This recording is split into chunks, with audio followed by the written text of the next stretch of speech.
Alright guys, how's it going? KSP3 here with another gaming topic for you. Now, pretty much 2014 is behind us. 2015 is here.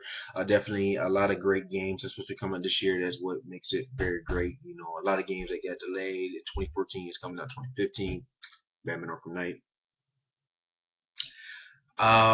Let's look at 2014. Now, this video going to be short. I'm not trying to make it long. Out of the main three companies, Nintendo, Sony, and Microsoft, which company out of the three had the best year? Now, obviously, to me personally, it's going to be Nintendo. Just based on alone, it had like four great games. Well, three great games, three and a half great games. Um, for their massive IP, and it was pretty good. And none of the games had any broken games. Pretty much games that came out last year for I guess you could say Xbox One or the PS4. It doesn't have to be straight first party IPs. It can be third party IPs. The companies that made it. Um, it was broken. It was a lot of broken pieces. Assassin's Creed Unity definitely is one of the games, and I think like WWE 2K15, NBA 2K15. The list goes on. There's a whole bunch. There was actually a list I was looking at games that definitely had a lot of patches, and most of them came for third-party games, which Sony and Microsoft has, but Nintendo doesn't. They're pretty much by themselves. With first-party games. If they do have third-party developers, they're very limited. But they didn't really have any third-party games or none at all in 2014, which I think is another reason why they can be, considered one of the best company, well, the best company in 2014. Now let's look at their record. Now they only have four main games I can remember. The first one was Donkey Kong Tropical Freeze. The second one was Super Smash Bros. For the 3DS and the Wii U.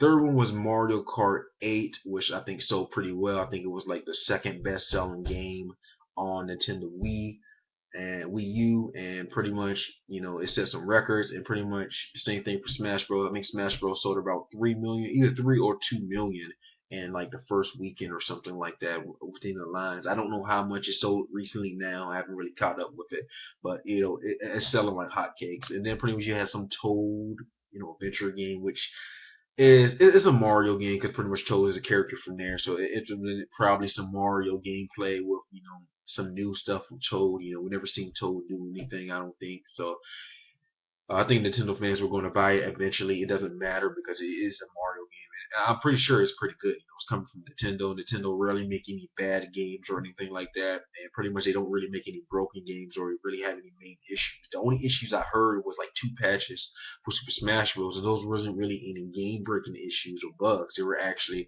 I guess, some improvements for, I guess, the stadium or something dealing with the characters, movesets, or something like that.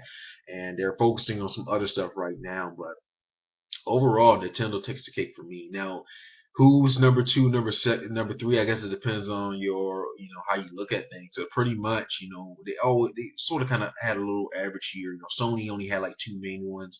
Infamous Second Son was actually pretty good. I heard story wise, it wasn't really anything to write about. And Little Big Planet 3, I don't know how massive that's going to be. That was for Sony itself, but I know some people are fans of it, so I know they're going to buy it. I know it's going to sell pretty well or average. And on Microsoft side, they pretty much had Sunset Overdrive, which I heard was a pretty good game as well. I don't know how much it actually sold. And Halo Chief Master Chief Collection, which pretty much for the first week and a half definitely had some breaking game bugs as well. And I can't remember any. I think that was it. I think that was it. I don't know if there's something. Oh, For Horizon 2, which was pretty good as well that I heard. So I guess you could put, it depends on how you're going to see it. I guess you could put Microsoft second just based on how it has a little bit more IP games than Sony did. But overall, same thing with Sony. It sort of had some game broken bugs with third party support.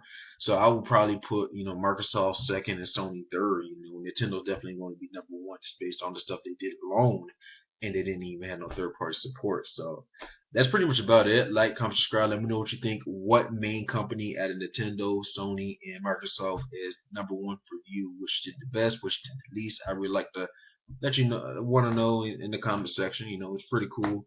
And 2015, which company is going to win it, or which company is destined to have it? A lot of great games for both systems. Xbox One and the PS in the PS4 And the Nintendo Wii U definitely going to have some surprises as well. So it's good to hear. It's good to see. This video is going on 5 minutes, and I'm done. Peace.